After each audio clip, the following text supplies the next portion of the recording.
Hello everyone. आज हमारा static वाले मैथ का 7 चैप्टर स्टार्ट कर रही हूँ मैं, जिसका नाम है सेंटर ऑफ ग्रेविटी। अब ग्रेविटी का क्या मीनिंग है यहाँ पे? ग्रेविटी का मतलब है हमारे पास कि बॉडी कोई भी हो, चाहे सर्कुलर हो, स्ट्रेट लाइन हो, कोन हो, ट्रायंगल हो, तो उनका जो वेट है वो कहाँ से जाएगा। तो जो स्ट्रेट लाइन है उसका वेट सेंटर से जाता है, मतलब उसकी सेंटर ऑफ ग्रेविटी क्या है? Middle point. सर्कल है, सर्कल को आप फिंगर पे, मतलब एक बैंगल ले लो, मान लो बैंगल लिया आपने, बैंगल को जब आप जहाँ से भी पकड़ोगे वहीं से उसका वेट नीचे की तरफ जाएगा, तो इसकी नो सेंटर ऑफ ग्रेविटी, मतलब खाली सर्कल की सेंटर ऑफ ग्रेविटी नहीं होती। उसी तरह जो ट्रायंगल होती है उसकी सेंटर ऑफ ग्रेविटी सेंट्रॉयड होती है। तो यहाँ पे डेफिनेशन क्या आ गई कि कोई ना कोई पार्टिकल उसमें मैटर होता ही है, वो सेंटर ऑफ अर्थ की तरफ जो है अट्रैक्ट होता है, और जिस फोर्स के साथ वो अट्रैक्ट होता है वो प्रोपोर्शनल होता है मास ऑफ दैट पार्टिकल। और यहाँ पे जो बॉडी है वो बहुत स्मॉल है, इसीलिए दो पार्टिकल्स को ज्वाइन करके ऑलमोस्ट वो पैरेलल होते हैं और वहीं पे उनकी जो है ग्रेविटी एक्ट करती है।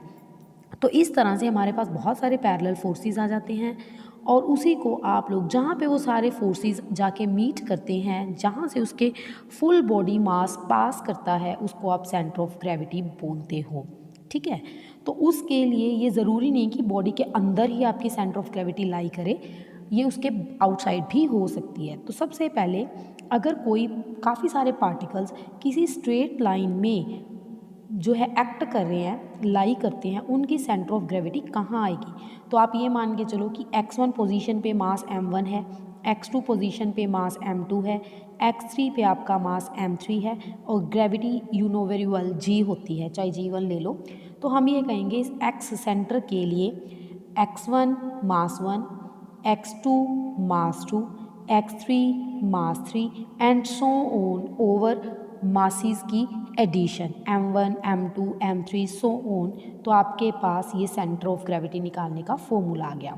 अगर प्लेन में पार्टिकल हैं, प्लेन के लिए आपको अच्छी तरह पता है कि x एंड y दो पार्टिकल्स होते हैं, तो वहाँ पे आपके एक तो x बार निकल जाएगा और दूसरा क्या आएगा आपका y बार। मीन्स काम वही होगा, जिस जगह आपने x1 m1 x2 m2 लिए हैं, उसी तरह वहाँ पे y1 m1 y2 m2 इस तरह आएंगे और आपकी सेंटर ऑफ ग्रेविटी आ जाएगी।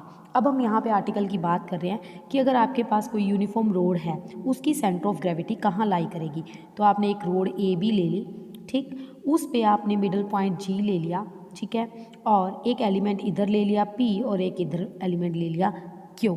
अब हम यहाँ पे करेंगे कि मान लो A से G की सेंटर ऑफ ग्रेविटी P पे गई, P से G की सेंटर ऑफ ग्रेविटी उनके अंदर गई। इस तरह आप जब फुल रोड को पेयर ऑफ एलिमेंट्स में डिवाइड करते रहोगे, सबकी सेंटर ऑफ ग्रेविटी जाके सेंटर G पे चली जाएगी। तो रोड की, यूनिफॉर्म रोड की जो सेंटर ऑफ ग्रेविटी है वो एट द मिडल पॉइंट होती है। उसके बाद अगर आपके पास पैरेललोग्राम है, उसकी सेंटर ऑफ ग्रेविटी आपको ढूंढनी है, तो उसके लिए आपने क्या करना है? सबसे पहले आप एक्स एक्सिस के अलोंग एक पैरेलल स्ट्रिप ली। अब पैरेलल स्ट्रिप है तो इसका मिडल पॉइंट ये हो गया, पहले वाली का ये था। इस तरह आपने बहुत सारी पैरेलल स्ट्रिप्स ले ली और इस तरह आपके पास ये उसकी एक साइड जो है अपोजिट साइड के एक पैरेलल साइड मिल गई। अगर इस तरह आप वाई एक्सिस, मतलब उसकी ब्रेड्थ के साइज से आप स्ट्रिप्स लेते जाओगे, उनका सेंटर पॉइंट ये आ जाएगा। तो इसका मतलब जिस पॉइंट पे डायगोनल्स इंटरसेक्ट करते हैं वही उसकी सेंटर ऑफ ग्रेविटी रहेगी। ठीक है, तो डायगोनल्स का मिडल पॉइंट आपकी सेंटर ऑफ ग्रेविटी ना पैरेललोग्राम है। उसके बाद है, अगर आपको ट्रेंगुलर लेमिना, मतलब ट्रायंगल का अगर आपको सेंटर ऑफ ग्रेविटी ढूंढनी है तो कैसे ढूंढोगे? तो उसके लिए एक काम करना, पहले एक ट्रायंगल लेना, आपने एक्स एक्सिस के अलोंग एक स्ट्रिप ले ली। इस तरह जब आपने स्ट्रिप ली, इसका मिडल पॉइंट ये होगा। इस तरह बहुत सारी पैरेलल स्ट्रिप्स ले लोगे आप। जब पैरेलल स्ट्रिप्स लोगे, उन सब के मिडल पॉइंट्स, मान लो मैंने ये लाइन लगा दी ए डी, ये आ जाएगी। उसके बाद इसके पैरेलल आप स्ट्रिप्स लेते जाओगे, इनकी सेंटर ऑफ ग्रेविटी ये आ जाएगी। इस तरह आप दूसरे के पैरेलल जब लेते जाओगे सेंटर ऑफ ग्रेविटी, तो वहाँ से एक और आएगी जहाँ पे इन तीनों के मिड पॉइंट्स मीट करेंगे। उस पॉइंट को आप अच्छी तरह जानते हो, वहाँ पे क्या आ जाता है? सेंट्रोइड। और सेंट्रोइड की ये आपको डेफिनेशन भी पता है कि वो उसको 2:1 में जो है इंटरसेक्ट करता है। ठीक है, मतलब आपको उन जो भी पैरेलल स्ट्रिप्स लेते हो उनके मिडल पॉइंट्स आपको लेते जाने हैं और आपके पास जो है वैल्यूज़ आती जाएंगी। उसके बाद अब आपके पास कंसेप्ट है कि अगर ट्रायंगल की जो वर्टिसेस पे इक्वल मास लग रहे हैं, मान लो इस पे मास m लग रहा है, इस पे मास m लग रहा है, इस पे मास m लग रहा है, तो देखिए इस ABC ट्रायंगल में जो BC पे मास लग रहा है, B एंड C उनका सेंटर जाके D बन गया, वहाँ पे दोनों का इकट्ठा मास 2m हो जाएगा। अब A पे m लग रहा है, D पे 2m लग रहा है, तो इनके सेंटर पे जाके टोटल मास कितना हो जाएगा 3m। अब आपको ये भी पोजीशन पता है कि जो है वही जो अपन ने अभी अभी बात की कि इस पोजीशन पे x का कोऑर्डिनेट 0 है और यहाँ पे जो आपका कोऑर्डिनेट है वो AD है, मतलब A के अबाउट ले रहे हैं हम लोग सेंटर ऑफ ग्रेविटी के लिए। m into 0 2m into AD over sum of दोनों का मासेस। अब AD आपका m से m कैंसिल हो गया और आपके पास 2/3 AD। तो वही बात आ गई ना कि ये कहाँ पे कट करते हैं, जहाँ सेंट्रॉयड होता है। उसके बाद आपके पास अगर आपको मासेस साइड्स के मिडल पॉइंट में दे दिया, मान लो यहाँ m दे दिया, यहाँ m दे दिया और यहाँ m दे दिया। अब सेंटर पे अगर m मास है, इसका मतलब यहाँ भी m/2 होगा और यहाँ पे भी मास m/2 होगा, इधर भी आपका मास m/2 होगा। तो उसी तरीके से हमारे पास सारे के सारे सेम वे में आप कर सकते हो। उसके बाद अगर आपको किसी वायर को आगे ट्रायंगल की फॉर्म में बेंड करना है तो आपकी सेंटर ऑफ ग्रेविटी क्या आएगी, तो उसके लिए आप पहले फिगर ध्यान से देखिए। ABC ट्रायंगल है, अब हमें वायर है, वायर के अकॉर्डिंग ट्रायंगुलर लेमिना है, तो हमने ये मान लिया कि A के सामने मास AM जाएगा, B के सामने मास BM जाएगा, C के सामने मास CM जाएगा। तो जो हमने इस ट्रायंगल के अंदर एक ट्रायंगल और ड्रॉ कर ली, D से उस पर हमने एक लाइन जो है ड्रॉ कर ली, उसका नाम रख दिया P। तो हमारे अकॉर्डिंग जो PF ओवर PE होगा वो BM/CM होगा और आपके पास बच गया B/C। इसी तरह DF जो है, क्योंकि EFD ये सारे मिडल पॉइंट्स हैं, तो उस हिसाब से आपके पास DF हाफ ऑफ AC है, मतलब हाफ B आ गया, DE आपके पास हाफ C हो जाएगा। ठीक है, तो DF/DE क्या रह गया आपके पास B/C। तो उसी हिसाब से दोनों इक्वेट कर देना, B/C को आपके पास PF/PE इज इक्वल्स टू क्या आ गया DF/DE। मतलब ट्रायंगुलर लेमिना जब वायर को आपने बेंड किया था तो वो कहाँ जाएगा, इंटरनल बाइसेक्टर्स जहाँ मीट करेंगे। अब आपको ये अच्छी तरह पता होगा कि किसी ट्रायंगल के जब एंगल्स के इंटरनल बाइसेक्टर्स मीट करते हैं वो कहाँ मीट करते हैं, तो उसी पॉइंट को आप लोग इन सेंटर बोलते हो। मतलब आपकी जो ग्रेविटी है वो कहाँ जाएगी, इन सेंटर में। अब आपको क्वाड्रिलेटरल लेमिना दिया है, आपको उसकी सेंटर ऑफ ग्रेविटी ढूंढनी है। क्वाड्रिलेटर आप किसी भी हिसाब से आप ले सकते हो, इससे कोई खास फर्क नहीं पड़ता। मान लो ABCD, तो उसके लिए जहाँ उसके डायगोनल्स बाइसेक्ट कर रहे हैं उसका नाम आपने O रख दिया। उसके बाद आपने क्या करना है, एक M पॉइंट लेना है डायगोनल D पे, BD पे, और इस पे L और K 2 पॉइंट्स लेने हैं, इधर N पॉइंट भी लेना है, आपस में इनको ज्वाइन करना है आपने। ठीक है, फिगर में आपको अच्छी तरह दिखाई दे रहा है। AM को ज्वाइन किया, L ABD ट्रायंगल की सेंटर ऑफ ग्रेविटी लेनी है आपको, ठीक, और L को AM से ज्वाइन करना है और आपको ये भी पता है वो 2:1 में जो है इंटरसेक्ट करती है। फिर MC को ज्वाइन कर दो, वहाँ से भी आपको CM जो है 2:1 में मिल गई। LN को भी ज्वाइन कर दो और उनकी मेन सेंटर ऑफ ग्रेविटी आपने G पॉइंट इस हिसाब से लेना है कि LG और KN दोनों आपस में क्या होंगे, इक्वल। उसके लिए देखिए, अब अपने को ये भी पता है कि जो ट्रायंगुलर लेमिना है सेम बेस पे बना हो तो उनके एरियाज जो उन्हीं की साइड्स के प्रोपोर्शनल होते हैं। तो हमने ABD का एरिया OA के अलोंग ले लिया, BCD का एरिया OC के अलोंग ले लिया। इस तरह उनके मासेस हो गए MOA और MOC। अब हमें G सेंटर ऑफ ग्रेविटी लेनी है दोनों पार्टिकल्स की, तो हम ये बोलेंगे OA मास लग रहा है LG पे, OC मास लग रहा है NG पे। फिर हमने अभी अभी पढ़ा कि जो LG है वो KN के इक्वल है और NG है LK के इक्वल है। तो M से आपके M कैंसिल हो गया, आपके पास ये ट्रायंगल्स आ गई। और हमें ये भी पता है कि इसको 1:2 में जो है इंटरसेक्ट कर रही है, तो LN लाइन पैरेलल है AC के। इस तरह से हमने तीनों ट्रायंगल्स को इक्वल कर दिया, मतलब सिमिलर कर दिया। तो यहाँ से आपको G जो है सेंटर ऑफ ग्रेविटी मिल गई। उसके बाद आपके पास है ट्रेपीजियम। आपको ट्रेपीजियम की सेंटर ऑफ ग्रेविटी किस तरह ढूंढनी है, उसके लिए आपने क्या करना है, ABCD पहले आपने एक ट्रेपीजियम ले ली। जब आपने ट्रेपीजियम ली, यहाँ से इनको 3 इक्वल ट्रायंगल्स में कन्वर्ट कर दिया। अब इक्वल ट्रायंगल्स में कन्वर्ट करने के लिए EF उनके मिड पॉइंट्स ले लिए। मान लो ये ई ऊपर वाला पॉइंट लिया है, F हमने नीचे वाला पॉइंट्स लिया है, AB साइड 2A ली है और जो CD साइड है हमने 2B ली है। अब देखिए जो ये साइड 2B है, इसका मतलब ये मिड पॉइंट है, ये B मिल गई आपको, ये भी B मिल गई। इधर से ये पूरी 2A है। अब हमने ये कहा कि जो कॉर्नर्स हैं ना उन पे वेट W लग रहा है, तो उस हिसाब से इस पूरी ट्रायंगल का एरिया 2AW हो गया, इसका BW हो गया और इसका भी आपके पास एरिया जो है BW हो गया। अब G सेंटर ऑफ ग्रेविटी हमने ले ली। उसके बाद जो अभी बता रही हूँ मैं आपको, 3 चीज़ें आ चुकी हैं ना आपके पास, BW, 2AW, BW। अब आपने इस BW के एरिया को तीनों कॉर्नर्स पे लिखना है। इसका मतलब BW/3, BW/3 और यहाँ पे आ गया आपका BW/3। अब इस ट्रायंगल में 2A/3 था, 2AW/3, तो इसमें 2AW/3, यहाँ पे भी 2AW/3 और यहाँ इस कॉर्नर पे भी आपके पास 2AW/3। अब इधर भी आपके पास BW था, इसके भी 3-3 आपको पार्ट्स करने हैं, मतलब BW/3, इधर भी BW/3 और इधर भी BW/3। तो यहाँ से आप ध्यान से चेक करोगे, A और B पे दोनों सेम वैल्यूज़ आएंगी, C पे अकेली BW/3 आएगी और D पे भी BW/3 आएगी। अब हम बात करते हैं E एंड F पॉइंट्स की। अब B और A का मिड पॉइंट जो है वो E है, तो B और A के पॉइंट्स को ज्वाइन करके आपके पास E पॉइंट्स आ गया और इसी तरह C और D को ज्वाइन करके आपके पास F आ गया। अब G हमारी सेंटर ऑफ ग्रेविटी है, तो हम ये बोलेंगे E पे जो वेट लग रहा है G तक, उसको इंटू EG, ठीक। अब जो F पे वेट लग रहा था उसको F इंटू G, तो ये आपकी सेंटर ऑफ ग्रेविटी जो है आपको मिल गई, ठीक है। अब हमारे पास फर्स्ट एग्जांपल है, आपको ट्रायंगल ABC में साइड CB जो है एंगल थीटा बना रही है with CX in a plane ABC। तो हमारे पास क्या है, ये XY प्लेन है, यहाँ पे आपने इस तरह से कोई ट्रायंगल ड्रॉ करी। C आपका मेन पॉइंट है क्योंकि CB साइड बोला है, ये CB साइड आपके पास एंगल थीटा बना रही है। आपको सेंटर ऑफ ग्रेविटी का डिस्टेंस ढूंढना है, CX प्रूव करना है मींस, ठीक है। एक तो X एक्सिस के अलोंग और दूसरा आपको Y एक्सिस के अलोंग।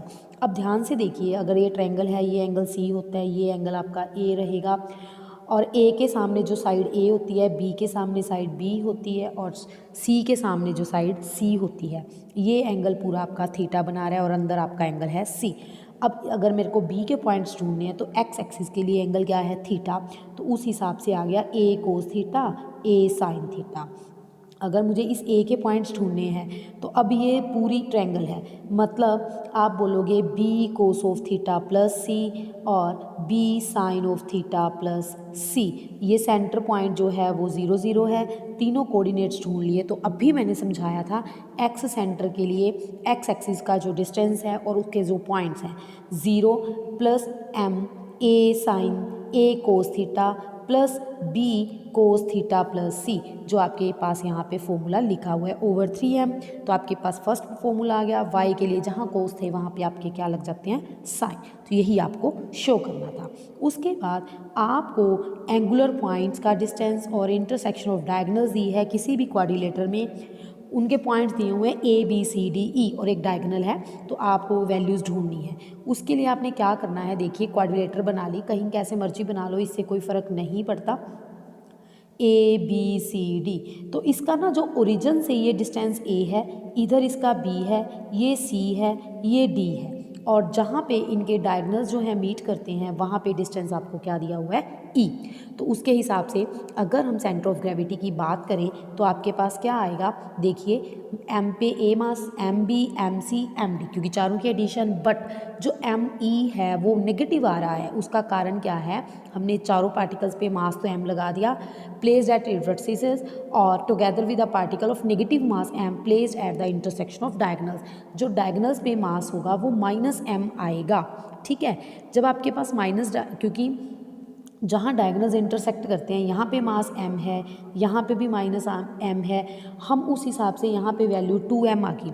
2m तो आ गई नो डाउट, बट हम ये कह रहे हैं कि इधर से और इधर से भी वैल्यू जो है इनको बैलेंस करेगी। बैलेंस करने के लिए हम यहाँ पे मास क्या लिखते हैं, -m, क्योंकि O से E तक का मास आपको -m लेना है, ना कि इन दोनों के इंटरसेक्शन का। तो इस तरह से आपकी x की वैल्यू आ गई। ठीक, उसके बाद फिर आपको यूनिफॉर्म वायर जो है उसको शेप ऑफ ट्रायंगल में बेंड किया है, साइड्स उसकी ABC हैं, आपको सेंटर ऑफ ग्रेविटी ढूंढनी है। ऐसा क्वेश्चन आर्टिकल में भी कर चुके हैं, उसके लिए अब हल्का सा चेंज है। क्या, आपने पहले ट्रायंगल ABC ले ली, A के सामने आपको पता है AM मास होता है, B के सामने BM होता है और C के सामने आपका CM मास होता है। जब आपने ट्रायंगल बनाई, आपने यहाँ F मिड पॉइंट ले लिया, इस पे मास CM है, यहाँ पे आपने E मिड पॉइंट ले लिया और यहाँ पे जो मास है आपका BM है। अब मैं distance of masses BM from BC ढूंढ रही हूँ, क्योंकि B से ढूंढ रही हूँ। इसके लिए EC मतलब इसका परपेंडिकुलर डिस्टेंस लेना होता है आपको, तो BM मास पे जो इसका डिस्टेंस है ये वाला आएगा E से लेके मान लो N। E से N ढूंढने के लिए आप ट्रायंगल ECN में जाओगे, तो वहाँ से ये एंगल आपके पास C दिया हुआ है, तो आपके पास आ गया EC साइन C। अब EC mid point of AC है, तो हाफ B बच गया, आपके पास वैल्यू आ गई हाफ B साइन C। इसी तरह अगर इधर वाली राइट साइड में आते हो तो वो आएगा हाफ C साइन B। अब आप सेंटर ऑफ ग्रेविटी ढूंढ लो, फ्रॉम B ढूंढ रहे हो, तो देखो AM इंटू 0, BM इसका डिस्टेंस ढूंढ लिया, CM इसका डिस्टेंस ढूंढ लिया, ओवर तीनों के मासेस की एडिशन। ये तो फर्स्ट के लिए था। सिमिलरली अब आपको बार बार निकालने की ज़रूरत नहीं है, CA के लिए लिख दो, फिर AB के लिए लिख दो, तीनों के रेशियोज़ में लिख दो और आपका फॉर्मूला आ गया। उसके बाद है आपको centre of gravity quadrilateral lamina, जो कि points of intersection of its diagonals पे अगर एक्ट करती है, तो आपको उसको पैरेललोग्राम प्रूफ कराना है।